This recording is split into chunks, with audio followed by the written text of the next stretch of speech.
कल हमने natural law, जो प्राकृतिक विचारधारा है, नेचुरल विधि है, प्राकृतिक विधि है, नैसर्गिक विधि है, उसके बारे में, उसके सिद्धांतकारों के बारे में पढ़ा था। आज थोड़ा लेट हो गया है वीडियो अपलोड करने में, इसलिए एक छोटा सा वीडियो है लेकिन बहुत महत्वपूर्ण है। आज हम ऐतिहासिक विचारधारा, इससे संबंधित हालांकि ढेर सारे सिद्धांतकार हैं जिनके बारे में पढ़ना है, लेकिन आज हम सैविनी के बारे में केवल पढ़ेंगे, उनसे संबंधित जो सिद्धांत हैं जहाँ से प्रश्न आएंगे। तो ऐतिहासिक विचारधारा क्या है? जो ये कहती है, इसका मूल क्या है, इसका आधार यह है कि जो विधि का विकास हुआ है वो मानव इतिहास जब से है तब से है। हाँ, ये बात अलग है कि जैसे जैसे सरलता से जटिलता आती गई समाज में, वैसे वैसे विधि का विकास भी सरल से जटिल की तरफ होता गया। तो विधिशास्त्र की ऐतिहासिक शाखा किस तथ्य की प्रतिक्रिया थी? तो कल्पना के विरुद्ध। ऐसा नहीं है कि विधि का जो जन्म हुआ है वो कल्पनाओं में हुआ है।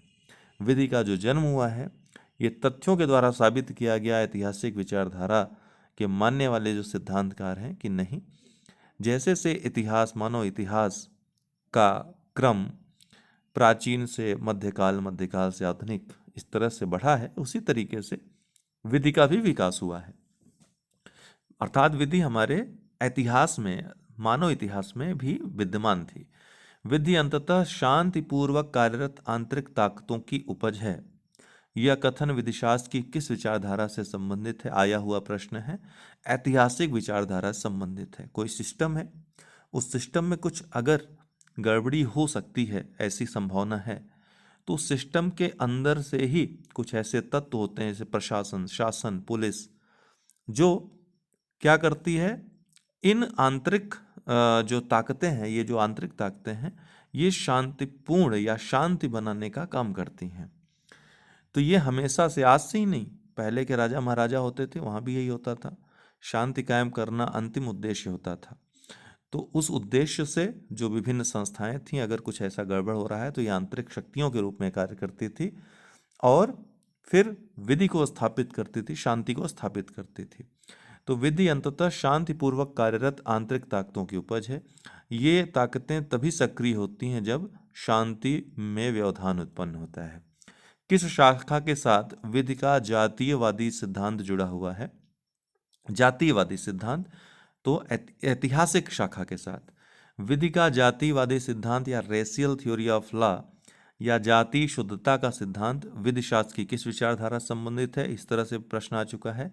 ऐतिहासिक विचारधारा से संबंधित है। विधिशास्त्र की कौन सी शाखा रूढ़ि को सर्वाधिक महत्व देती है? प्रथा या रूढ़ि को सर्वाधिक महत्व देती है और कहती है कि रूढ़ियां केवल विधि की स्रोत मात्र नहीं है बल्कि विधि की जनक भी हैं। ऐतिहासिक विचारधारा, इनका मानना है कि जब कोई चलन, कोई ऐसा कार्य जो समाज द्वारा बार बार उसका अनुसरण किया जाता है, निरंतर अनुसरण किया जाता है, तो एक दिन ऐसा आता है जब समाज द्वारा उसको मान्यता प्रदान कर दी जाती है। तो जब इसको शक्ति प्रदान कर दी जाती, समाज के द्वारा सत्ता की शक्ति प्राप्त हो जाती है, तब ये विधि का रूप ले लेती है प्रथा। तो प्रथा हो जो है विधि का जन्म देती है, प्रथा विधि की जनक है। ये ऐतिहासिक विचारधारा संबंधित है। रूढ़ि विधायन से पूर्वगामी होती है, अर्थात पहले विधि नहीं आती, पहले रूढ़ि आती है, अतः उससे श्रेष्ठ होती है तथा विधायन को रूढ़ि के सिद्धांतों के अनुरूप होना चाहिए। ये किस शाखा का मूल लक्षण है? देखिए, आलोचनाएं अलग हैं, लेकिन किस शाखा का यह मूल लक्षण जो रूढ़ियों को विधि का जनक मानती है? आपने ऊपर पढ़ा, ऐतिहासिक शाखा। निम्न विधि शास्त्रीय ऐतिहासिक विचारधारा संबंधित हैं कौन कौन? सेविनी, ध्यान रखिएगा, सर हेनरी मैन, पुचता और हीगल, ये सभी और भी हैं लेकिन ये मुख्य मुख्य हैं, याद रखिएगा। कानून पाया जाता है, बनाया नहीं जाता, इसकी अवधारणा संबंधित है किससे? ऐतिहासिक विचारधारा से। आप इंग्लैंड के कानून का उदाहरण ले सकते हैं। सेविनी, अब सेविनी के बारे में आइए देखते हैं, बहुत महत्वपूर्ण प्रश्न बनते हैं इनसे। विधिशास्त्र की ऐतिहासिक स्कूल या ऐतिहासिक शाखा का प्रवर्तक किसे माना जाता है? फ्रेडरिक वान सेविनी। इनको विधिशास्त्र की ऐतिहासिक शाखा का प्रवर्तक माना जाता है, जन्मदाता माना जाता है। विधि दार्शनिक जिसे सामान्यतया विधिशास्त्र की इतिहासवादी विचारधारा का प्रवर्तक माना जाता है, वह कौन था? फ्रेडरिक वान सेविनी। किस विधिशास्त्री को देखिए, बहुत महत्वपूर्ण है प्रश्न, डार्विन के पूर्व डार्विनवादी एवं समाजशास्त्रियों से पूर्व समाजशास्त्री कहा जाता है, सेविनी को कहा जाता है। किसने निम्नलिखित शब्दों को लिखा है? क्या कि विधि व्यक्तियों के विकास के साथ विकसित होती है, उनकी शक्ति के साथ सशक्त होती है और अंततः राष्ट्र की राष्ट्रीयता समाप्त होने पर यह समाप्त हो जाती है। किसने कहा है? सेविनी ने कहा है। एकदम इन्हीं वाक्यों में इनको पढ़ लीजिएगा, एक साथ दे रहे हैं इसीलिए, नहीं तो घाच पौच हो जाता है इधर उधर। विधि राष्ट्र के साथ पैदा होती है, उसी के साथ बढ़ती है, उसके विघटन के साथ समाप्त हो जाती है और यही उसकी विशेषता है। किसने कहा है? सेविनी ने कहा है। किसी तरह पूछेगा, प्रश्न याद रखिएगा, मूल जो आधार है वो मन में रहेगा तो उत्तर दे देंगे। किस विधिशास्त्री ने संहिताकरण का विरोध किया? ध्यान रखिएगा, रूढ़ि को ये इतने कट्टरता से मानते थे कि उन्होंने संहिताकरण का, जो वास्तविक विधि है, आधुनिक विधि है, जो संहिताबद्ध है, इसका विरोध किया। जो विधिक विकास को एक लौ पिंजरे में बंदी बना सकता था, लचीलता पूरी तरह से समाप्त कर सकता था, तथा व्यक्तियों के विचारों की बाढ़ के उस निर्बाध प्रवाह को सुनिश्चित करने का प्रयास किया जो जल की शानदार असंयता से प्रवाह में है। सेविनी ने संहिताकरण का विरोध किया।